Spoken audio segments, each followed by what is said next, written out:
worst thing about hope is that it remains to taunt you, just out of reach.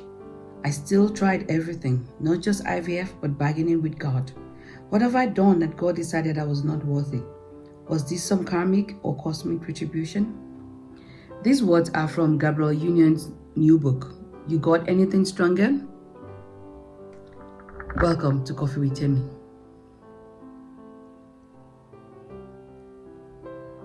Today I'm going to look at two events in life that I don't even know if they're events. Two things that occur in our lives as a woman that this book brought up to me. This is not a book review. Women who, quite a large number of women, quite a large percentage of women in the world are not able to have children for whatever reason. It might be a biological thing. It might, whatever reason, they are not able to have children.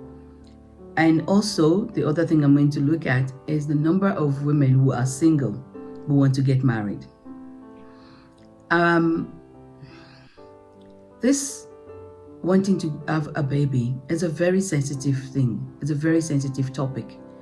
We as people, or as friends, let me say people, as friends, we have no idea what our friend is actually going through, what the people who are trying to get married is going through. You don't know how many times they have tried. You don't know if they've had miscarriages. You don't even know if they want to have children. Let me even say that. You don't even know if they want to have children. But I'm not looking at those people now. Like Gabriel Union, there's so many women who've had miscarriages. Their bodies just cannot hold a baby to full term. Do you know what pain they are going through? What pain they have gone through? Some are going through what she went. She said she had 8 to 9 miscarriages. 8 to 9. That is a lot. That is a lot of hope of a child, of hope for something miraculous, and then your hope being dashed. And yes, you get to that point where you begin to say, Lord, what have I done? Why am I not worthy? Let's make a bargain. I will do this if you'll do this. But it just didn't go. It just didn't work. She just couldn't have a baby. She just couldn't carry. Her body couldn't carry a baby to term. Yes, people had all sorts of ideas of why, and people were so, okay, I'm not going to do a book review. And there are other women like that who cannot carry a baby to term, who cannot even get pregnant. And the worst thing that we'll do, we the concerned friends, is having advice. I cringe now when I think of what I used to do. I used to ask this question, about the baby thing.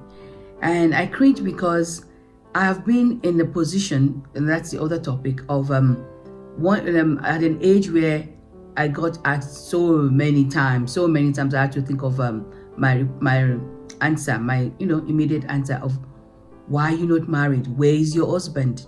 It might not be the same thing, but with the pain, I believe the pain doesn't equate in the same way, but whoever is going through it, you know how it feels. If you want to get married and it's not happening, you get to a point where everybody, your mother tells you, my friend's junior, whatever, had a child, got married. Oh, I'm going to my friend's youngest daughter's wedding.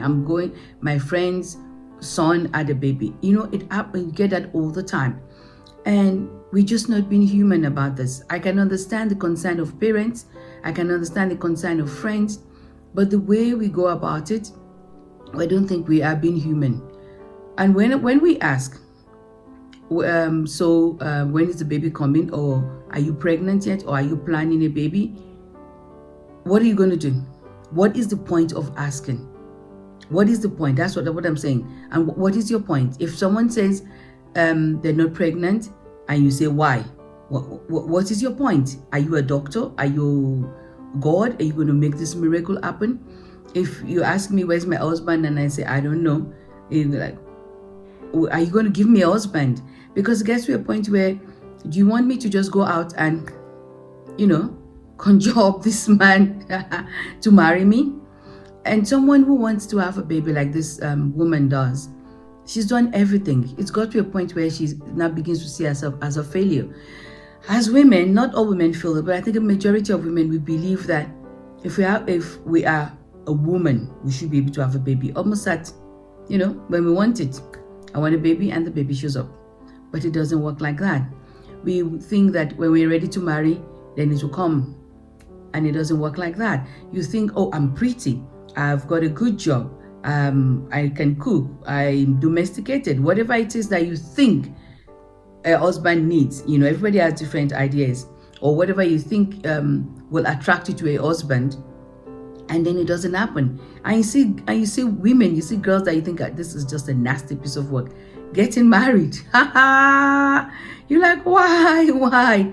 Or you see an ex that you didn't even imagine spending your life with, getting married, like, oh, maybe I could have tried, maybe I could have done something with him. I'm not joking, because it's a serious thing, and it hurts every time that happens. It hurts. Or you read about women who've been two-time, they think they're having a serious relationship, and the next thing they hear, the guys got married, or the guy says, I don't want to marry, it's not what I want to do. And then 2-3 months down the line, they're married to somebody else. I begin to wonder, what's wrong with me? Why doesn't somebody want to marry me? What is wrong with me? And I look at and I think of the women now who also want to get married, who wants to have a baby, and like, why can't I get pregnant? Why can't I get pregnant? You think of so many teenagers who are getting pregnant left and right, and that is the truth. We do see that, and we do think like that. They're getting pregnant without wanting to, they're just getting pregnant. It's almost like they blink and they're pregnant. And you're like, I'm in a marriage, I'm in a relationship that is solid. Why can't I get pregnant? Why can't my body carry a baby? And the last thing that they need at that time is for our recommendations, is for our advice about surrogacy, about sperm donors, about adoption, about the best places to go for adoption, the best place to have a surrogate mother, all those advice, all that information, all that recommendation. They don't want it. They don't want it. If nothing else, if anything else, if anything else, maybe what they want is you to hold their hands and say, it's going to be all right. You don't know what's going to happen. You don't know the end result, but what they just need is just you being there. That's all. You being there.